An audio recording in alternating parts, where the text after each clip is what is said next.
सबसे पहले समाजवादी पार्टी ने अपना गठबंधन तय किया। सबसे पहले समाजवादी पार्टी ने अपनी सीटें घोषित की। सबसे पहले समाजवादी पार्टी ने अपना प्रचार शुरू कर दिया। और आप देखना, सबसे पहले जीत का भी जो संदेश आएगा वो समाजवादी पार्टी और गठबंधन का होगा।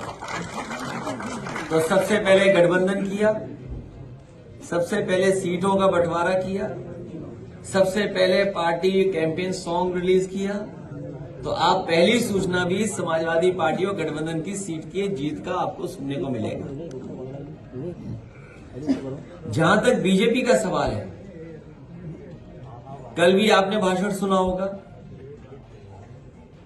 जो एयरपोर्ट रनवे का उद्घाटन हुआ वो समाजवादी पार्टी की सरकार में बना, नेताजी के समय पर बना। उसका एक्सपेंशन समाजवादी पिछली सरकार में हुआ, चाहे वो आजमगढ़ हो, चित्रकूट हो, मुरादाबाद हो या लखनऊ का जो टर्मिनल बना है। जिस समय समाजवादी सरकार थी, लैंड एंड एक्विजिशन से लेकर के सब काम उस समय हुए थे।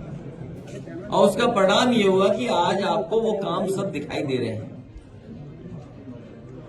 ये जो नारा देते हैं सबका साथ सबका विकास, ये सबसे ज्यादा झूठ है। सबका साथ कहां दिखाई दे रहा है? सबका साथ कहां दिखाई दे रहा है? सबका विश्वास कहां है? इससे ज्यादा झूठा नारा और क्या हो सकता है? इसीलिए ये चुनाव संविधान बचाने का है। बाबा साहब भीमराव अम्बेडकर जी का संविधान दिया, उसको बचाने का है। लोकतंत्र बचाने का है। डॉक्टर राम मनोहर लोहिया ने जो समाजवादी सपना देखा, उसको बचाने का है। नेताजी ने जो रास्ता दिखाया, किसान, गरीब, अल्पसंख्यक मुसलमान भाइयों का, उनका हक और सम्मान बचाने का चुनाव है। कल भी मैंने कहा था, कई बार कहा, सदन में कहा और फिर कहता हूं मैं, जो लोग 46 से 56 की बात कहते थे, आज बताएं कि वाइस चांसलर्स जो अपॉइंट हुए वो कितने हुए पीडीए, और वाइस चांसलर्स ने जो अपॉइंट किए हैं उसमें पीडीए कितने हैं, जिलों में पीडीए कितने हैं, जिलों की अधिकारियों की पोस्टिंग में कितना पीडीए है। ये सबसे बड़ी यूनिवर्सिटी थी, कलाम साहब के नाम पर बनी थी, टेक्निकल यूनिवर्सिटी। उसने बताओ डायरेक्टर्स कितने पीडीए के हैं। तो भारतीय जनता पार्टी पीडीए का केवल वोट लेना जानती है, लेकिन उनको हक सम्मान नहीं दिलाना चाहती। भारतीय जनता पार्टी जानती है कि 60 लाख बच्चों के भविष्य से खिलवाड़ किया उन्होंने। और मैंने वो गणित कई बार समझाया, फिर समझाता हूं मैं आपको, कि अगर उनके माता पिता को जोड़ दें और जिस अभ्यर्थी ने परीक्षा लिखी थी हम उसको जोड़ लें, तो अगर हम 3 लोग जोड़ लें और 60 लाख लोगों का भविष्य इन्होंने अंधकार में किया, तो 60 लाख गुणा 3, 1 करोड़ 80 लाख। और 1 करोड़ 80 लाख का अगर हम भाग दे देंगे 80 लोकसभाओं से, तो 2,25,000 वोट इनके कम हो गए हर लोकसभा में। ये घबराहट है। सोचिए कि हर लोकसभा में भारतीय जनता पार्टी के 2,25,000 वोट कम हुए हैं। और जो लोग किसान की आय दोगुनी की बात कर रहे थे, क्या आय दोगुनी हो गई? पूरे देश की जनता को इस बात की खुशी है कि सुप्रीम कोर्ट के माध्यम से कम वो सूची आ जाएगी, जिस सूची में ये पता लग जाएगा कि इलेक्टोरल बॉन्ड्स किन्होंने दिए हैं। अब सवाल यह है कि वो सार्वजनिक होगा कि नहीं होगा, हम और आप जान पाएंगे कि नहीं जान पाएंगे। बीजेपी तो जानती है कि उसे कहां से चंदा मिला है, या हमें चंदा मिला हुआ तो हमें तो पता है कि कहां से चंदा मिला। ये जनता जान पाएगी कि नहीं जान पाएगी, ये सबसे बड़ा सवाल है।